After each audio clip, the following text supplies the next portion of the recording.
വശംസു തദ്രി ലിമുസ്തഖറിൻ ലഹാ. സൂര്യന് നിശ്ചയിച്ച റൂട്ടിലൂടെ സൂര്യൻ നടക്കുന്നു. അത് ഇവിടുത്തെ ഇന്ത്യ ഗവൺമെൻറ്റിൻ്റെ ഐക്യരാഷ്ട്രസഭയുടെ തീരുമാനമല്ല, ഈ ലോകത്തുള്ള എല്ലാവരും കൂടിയ തീരുമാനവുമല്ല. മറിച്ച് തഖ്ദീറുൽ അസീസുൽ അലീം, അത് അസീസായ അലീമായ അള്ളാഹുവിൻ്റെ തീരുമാനമാണ്. ആ തീരുമാനമനുസരിച്ച് സൂര്യനും ചന്ദ്രനും ഇങ്ങനെ എല്ലാം നടക്കുന്നു. ആ സൂര്യനോടാണ് പറഞ്ഞത് കൊണ്ട് മടങ്ങി വരണം. ഉടനെ മടങ്ങി വന്നു. അലി റളിയല്ലാഹു അൻഹുവിനോട് പറഞ്ഞു, നീ ഒന്നുകൊടുത്ത് നിസ്കരിച്ചോ. അലി റളിയല്ലാഹു അൻഹു നിസ്കരിച്ച് തീരുന്നത് വരെ സൂര്യൻ മടങ്ങി വന്നിട്ട് അവിടെ നിന്ന് കൊടുത്ത് അസ്തമിക്കാതെ നിന്ന് കൊടുത്തു. ഇത് റസൂലുള്ളാഹിന്റെ മുഅ്ജിസത്താണ്.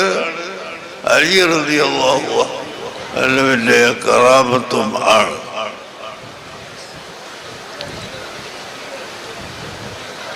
എന്നാൽ ഇപ്പോൾ ആരെങ്കിലും ഒരാൾ സൂര്യനെ ഒന്ന് മടക്കി വിളിക്കട്ടെ, സാധിക്കില്ല.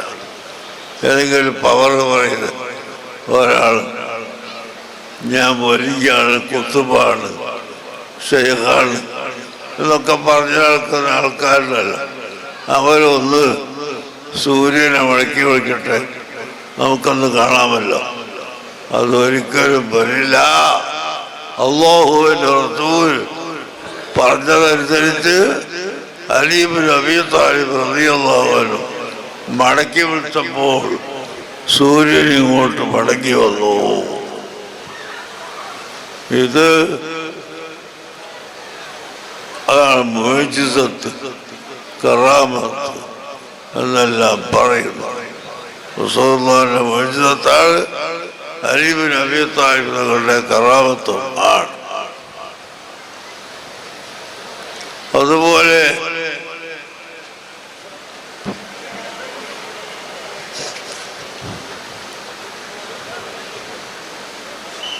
മഹാനായ ഇസ്മായിൽ നബി അലൈഹിസ്സലാം ചെറിയ കുഞ്ഞ് മുല കുടിക്കുന്ന കുഞ്ഞ് ആണ്.